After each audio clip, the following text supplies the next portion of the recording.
Prime time का मैं हूं आपके साथ पुलकित नागर। दिन भर की सारी बड़ी सुर्खियां, सारी एक्सक्लूसिव खबरें जो कल का एजेंडा तय करेंगी, सारी बड़ी ब्रेकिंग आपको अगले 1 घंटे इस न्यूज पैक बुलेटिन के जरिए हम दिखाने जा रहे हैं और साथ ही वो तमाम तस्वीरें हम आपके सामने रखेंगे जो आज दिन भर सुर्खियां बनी रही। सबसे पहले आपको बताते हैं आज की कांग्रेस वर्किंग कमेटी की बैठक में क्या तय हुआ, कितनी सीटों के नाम पर तय हो गए हैं और कितनी सीटों पर नाम तय किए जाने हैं, कितने नामों पर फैसला हो पाया, कांग्रेस का आगे का एजेंडा क्या होने वाला है। दूसरी बड़ी खबर की जो तस्वीरें आप देख रहे हैं वो है महाराष्ट्र से MMVA में सीट बंटवारे को लेकर फाइनल मोहर लगती दिख रही है। तो वहीं एनडीए ने राज ठाकरे के नाम को आगे रखकर ठाकरे वर्सेस ठाकरे की लड़ाई को छेड़ दिया है। तीसरी बड़ी खबर कोटा से है, जहां कोचिंग के लिए छात्रा कोटा में रह रही थी और उसका किडनैप कर लिया गया, हाथ पांव बांधकर उसकी तस्वीर भेजी गई फिरौती के लिए। क्या है पूरा मामला, यह हम आपको बताएंगे। चौथी दिल दहला देने वाली वीडियो सामने आई है, जहां जालंधर में सड़क पर खेल रहे बच्चे को टेम्पो चालक ने कुचल दिया और वो पूरी तरीके से घायल हो गया। यूपी के बदायूं से इस वक्त की बड़ी खबर आ रही है। बदायूं में 2 बच्चों की हत्या का मामला, एक आरोपी एनकाउंटर में मारा गया। यूपी के बदायूं से बड़ी खबर इस वक्त आप देख रहे हैं अपनी टेलीविजन स्क्रीन पर। बच्चे की हत्या का मामला, दूसरे आरोपी के फरार होने की खबर अभी है। मामूली विवाद के बाद 2 बच्चों की हत्या की जाती है। धारदार हथियार से 2 नाबालिग बच्चों की हत्या, एक बच्चे की उम्र मात्र 14 साल और दूसरे बच्चे की उम्र 6 साल। और उसके बाद में अब यह खबर आ रही है कि बच्चों को मारने वाला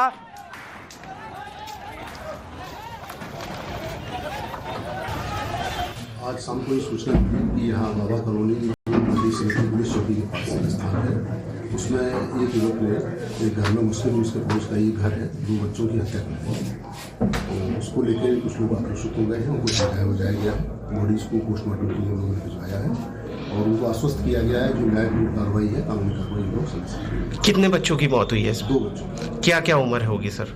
लगभग 11 साल और 6 साल उनकी उम्र बताई जा रही है। कुछ पता चल पा रहा है सर क्या? अभी कोई कारण स्पष्ट होकर सामने नहीं आ रहा, ये आगे जांच का विषय है। देखिए, आज एक शाम को यहाँ पर एक दुर्भाग्यपूर्ण घटना हुई जिसमें कि 2 बच्चों की नृशंस हत्या हुई और इस हत्या की सूचना पर पुलिस भी मौके पहुंची और वहां पर से अपराधी का पीछा किया गया। बाद में अपराधी जो था उसने पुलिस पर फायर करने का प्रयास किया, फायर किया, पुलिस ने अपने बचाव में फायर किया। इस एक्सचेंज ऑफ फायर में उसकी जो है अपराधी की मौके मौत हो गई और उसको जो है पुलिस आगे पर कार्रवाई कर रही है। अब ये आप तस्वीरें देख रहे हैं कि किस तरीके से स्थानीय लोगों में गुस्सा है। वजह भी साफ है कि 2 बच्चों की हत्या की जाती है। अब पुलिस एक्शन में आई है और एक आरोपी का एनकाउंटर कर दिया गया है, दूसरे की तलाश की जा रही है। जो खबर है वो ये कि धारदार हथियार से 2 नाबालिग बच्चों की हत्या की गई, जिसकी उम्र 14 साल थी एक बच्चे की और दूसरे बच्चे की उम्र मात्र 6 साल थी। और ये तस्वीरें आप देख रहे हैं। अब हमारे सहयोगी विनोद मिश्रा हमारे साथ लाइव जुड़ चुके हैं। विनोद, पहले पूरी खबर बताइए कि आखिर क्या वजह बताई जा रही है इन 2 नाबालिग बच्चों की हत्या के पीछे? देखिए, अभी तक पुलिस पूरा वजह जो है वो तो नहीं बता पा रही है, लेकिन बता रहा है कि दोनों जो परिवार है आमने सामने रहते थे। ये जो विनोद कुमार है और उनकी पत्नी संगीता जो है वो एक पार्लर चलाती थी और सामने ही जावेद और साजिद जो है उनका अपना सैलून था और दोनों के परिवारों के बीच में पिछले कुछ महीनों से लगातार विवाद हो रहा था। विवाद की वजह का खुलासा पुलिस ने नहीं किया है, लेकिन पुलिस ने यह जरूर बताया कि दोनों परिवारों में अक्सर विवाद होता रहता था। आज विनोद की पत्नी जो थी वो घर पर अपने बच्चों के साथ ही 3 बच्चे थे उनके। पड़ोस के लोगों ने बताया कि शाम को जावेद और साजिद दोनों जो है वो विनोद के घर आए और सीधे घर की दूसरी मंजिल पर गए। विनोद का बेटा जो था आयुष और पीयूष और हनी, ये 3 बच्चे थे, ये तीनों घर के ऊपर मौजूद थे इस कमरे में। इन दोनों आरोपियों ने, साजिद और जावेद ने, उन बच्चों पर हमला किया। चीख पुकार मची, बच्चे इसकी आवाज सुनकर जिनकी माँ थी वो ऊपर गई और दोनों आरोपी फरार हो गए। यहाँ पर दोनों जो बच्चे थे उन पर जानलेवा हमला हुआ था, लिहाजा पुलिस उनको अस्पताल पहुंचाया गया, लेकिन उससे पहले ही दोनों की मौत हो गई थी। और ये खबर जैसे ही इलाके में पहुंची, लोग जो है उग्र हो गए। बॉडीज को जब पुलिस वहां पहुंची तो बॉडी को उनको हैंडओवर नहीं करने दिया, पकड़ लिया, वहां पर आगजनी की, तोड़फोड़ किया। भारी संख्या में जो पुलिस बल है उनको वहां पे बुलाना पड़ा। उसके बाद से उसमें से जो एक आरोपी है जिसका नाम जावेद बताया जा रहा है, पुलिस ने उसे पकड़ा। दूसरा जो था वो वहां से भागने में कामयाब हुआ, लेकिन पुलिस ने उसे भी ट्रेस किया और उसको जब वो भागने की कोशिश की, विनोद हमारे साथ रहेंगे। विनोद, जो तमाम जो चीजें आप बता रहे हैं वो तस्वीरें हम देख रहे हैं कि किस तरीके से स्थानीय लोगों के बीच में नाराजगी है, भारी पुलिस बल तैनात किया गया है और उसके बाद में पुलिस ने स्थानीय लोगों को शांत किया है। विनोद, अगर हम इस बात को समझे कि किस तरीके से इन दोनों लोगों ने 2 नाबालिग बच्चों को अपना शिकार बनाया, तो अभी पुलिस की कार्रवाई कहां तक पहुंची और एनकाउंटर की जो बात सामने आ रही है वो किसका एनकाउंटर हुआ है और उसकी जरूरत क्यों आन पड़ी?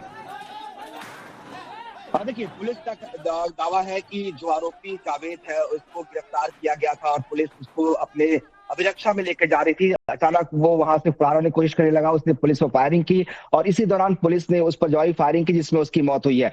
ये जो कहानी है, जो दावा है वो यूपी पुलिस का है, जो बदायूं पुलिस का है।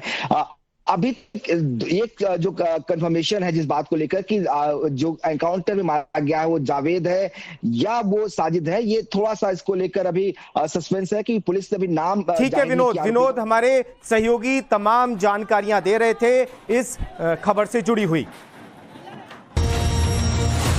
लोकसभा चुनावों से जुड़ी थी। लोकसभा चुनाव को लेकर कांग्रेस की आज दिल्ली में बैठक हुई। इसमें पार्टी कांग्रेस अध्यक्ष मल्लिकार्जुन खड़गे, सोनिया गांधी, केसी वेणुगोपाल समेत पार्टी के कई बड़े नेता शामिल हुए। सूत्रों की माने तो इस मीटिंग में 11 राज्यों की 80 सीटों पर चर्चा हुई है। मीटिंग में हुई इस तमाम जानकारी हम आप तक पहुंचा रहे हैं। जो हमारे सहयोगी जानकारी निकाल कर लेकर आए हैं उसके मुताबिक इन सीटों पर नामों की चर्चा हुई है और सबसे बड़ी बात यह है कि बंगाल की 8 सीटों पर मोहर लग चुकी है। इसके अलावा 2 सीटें जो सिटिंग सांसद है अधीर रंजन चौधरी और अबू हाशमी खान चौधरी को टिकट दिया गया है। वहीं चंडीगढ़ की सीट पर आज फैसला नहीं हो सका। यहां से मैदान में उतरने के लिए 3 नामों पर चर्चा चल रही है और ये काफी लंबे वक्त से, जब से चंडीगढ़ की सीट कांग्रेस के पास आई है, इन 3 नामों पर चर्चा चल रही है, लेकिन अभी तक फैसला नहीं हो पाया। ये 3 नाम कौन कौन से हैं? पवन बंसल पहला नाम है, दूसरा मनीष तिवारी और तीसरे हरमिंदर सिंह लक्की। ये 3 कैंडिडेट कांग्रेस के पास चंडीगढ़ के लिए हैं। इसके अलावा अरुणाचल और सिक्किम पर, इन दोनों राज्यों में भी लोकसभा और विधानसभा दोनों चुनावों के लिए नामों पर चर्चा हुई है। जिन राज्यों में और साथ ही केंद्र शासित प्रदेश को लेकर लोकसभा सीटों पर चर्चा हुई है, उनके नाम हम आपके सामने रख रहे हैं। इस कांग्रेस की इस बैठक में पश्चिम बंगाल, चंडीगढ़, अंडमान निकोबार, पुडुचेरी, तेलंगाना, कर्नाटक, मध्य प्रदेश, राजस्थान, गुजरात, इन तमाम राज्यों पर इस बैठक में चर्चा की गई है। मीटिंग में मैनिफेस्टो को लेकर भी 3 घंटे चली चर्चा है और 3 घंटे में मैनिफेस्टो पर तमाम चीजें और साथ ही बड़े नेताओं ने अपनी बात रखी है। इसी के आधार पर राहुल गांधी ने इस पर एक ट्वीट किया जिसमें उन्होंने ये कहा कि आज कांग्रेस वर्किंग कमेटी की बैठक में हमने 5 न्याय और 25 गारंटी समेत पार्टी के घोषणा पत्र पर गहन चर्चा किया है। ये चर्चा जो हुई है उसमें 5 न्याय का जिक्र राहुल गांधी कर रहे हैं। 5 न्याय के संकल्प को लेकर किन किन लोगों को उन्होंने जोड़ने की कोशिश की है, उसमें किसान हैं, युवा हैं, श्रमिक हैं, महिलाएं हैं और वंचितों की बात वो कर रहे हैं। सीधे तौर पर लोगों के जीवन से जुड़े वास्तविक मुद्दों पर चुनाव लड़ने की तैयारी कांग्रेस कर रही है और उसी के आधार पर यह मैनिफेस्टो तैयार किया जा रहा है। चुनाव को लेकर कांग्रेस की अगली बैठक 21 मार्च को होने जा रही है। कई दौर की लंबी बातचीत के बाद महाराष्ट्र में महाविकास आघाड़ी के बीच सीट शेयरिंग लगभग फाइनल हो चुकी है। सूत्रों के मुताबिक सीट शेयरिंग की घोषणा 21 मार्च को हो जाएगी। 21 मार्च को एमवीए की तीनों पार्टियों के नेताओं की बैठक होगी, जिसमें उद्धव ठाकरे, शरद पवार, नाना पटोले शामिल होंगे। और एमवीए में सीट शेयरिंग को लेकर अभी तक पेच फंसा हुआ था। सीट बंटवारे में 2 सीट सांगली और रामटेक पर कांग्रेस और शिवसेना यानी कि उद्धव गुट के बीच में खींचतान चल रही थी। अगली बैठक 21 तारीख को संभव है और यह माना जा रहा है कि ये बैठक में अगर दोनों पार्टियों के बीच में कोई रास्ता निकलता है तो तमाम सीटों पर महाराष्ट्र की पर बातचीत साफ हो जाएगी। अब महाराष्ट्र में एमवीए को टक्कर देने के लिए एनडीए ने भी अपना गेम प्लान बना लिया है। महाराष्ट्र में एनडीए ने राज ठाकरे के रूप में सहयोगी को चुन लिया है और राज ठाकरे ने आज दिन में अमित शाह से मुलाकात की है। महाराष्ट्र में उद्धव ठाकरे की मराठी राजनीति के काट के रूप में राज ठाकरे को बीजेपी एक विकल्प के तौर पर देख रही है। आपको बताते हैं कि राज ठाकरे के एनडीए में आने से महाराष्ट्र की राजनीति पर क्या असर पड़ने वाला है। कहा जा रहा है कि राज ठाकरे के एनडीए के साथ आने से एमएनएस को मुंबई की साउथ लोकसभा सीट दी जा सकती है। राज ठाकरे को फायर ब्रांड हिंदूवादी नेता के तौर पर जाना जाता है और मुंबई में उनकी अच्छी पकड़ मानी जाती है।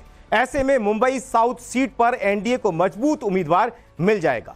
बीजेपी को उम्मीद है कि राज ठाकरे के एनडीए में आने से उद्धव ठुक का जो गुट है वो कमजोर होगा और इससे शिवसेना के गढ़ में माने जाने वाले मुंबई में सेंधमारी करना आसान हो जाएगा। सबसे बड़ी बात यह है कि एनडीए में राज ठाकरे के विरोध में कोई नहीं दिख रहा है।